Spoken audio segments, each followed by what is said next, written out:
আসসালামু আলাইকুম। আবারও যুক্ত হলো দোকানে একটা নতুন মাইক্রোস্কোপ। একটা সময় ভাবতাম শুধুমাত্র চক্ষু রোগীরা মানে যাদের চোখের সমস্যা তারাই মাইক্রোস্কোপ ইউজ করে। আমি তো কোনো প্রকার মাইক্রোস্কোপ ছাড়া আইসি রিবল করতে পারতেছি, সিপিইউ রিবল করতে পারতেছি বা ছোটোখাটো জাম্পারও করতে পারতেছি।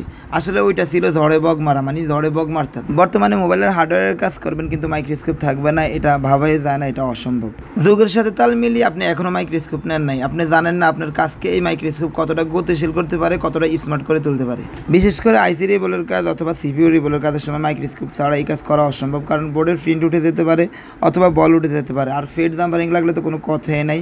তো আমি এতদিন যে মাইক্রোস্কোপটা ব্যবহার করেছি সেটা হচ্ছে RF4 এর 6565 প্রো।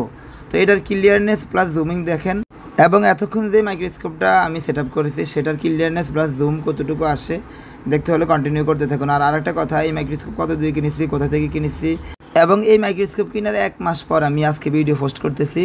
এই মাইক্রোস্কোপ থেকে আমি কেমন পারফরমেন্স পেয়েছি সব কিছু জানতে হলে আমাকে কমেন্টস করবেন, অবশ্যই আমি কমেন্টসে রিপ্লাই দিয়ে যাব। আর এক কথায় যদি বলতে বলেন দুইটা মাইক্রোস্কোপের মধ্যে কোনটা বেটার, তো এখন আমার কাছে RF4 এর 6565 প্রোটা এগিয়ে রয়েছে এবং বেস্ট।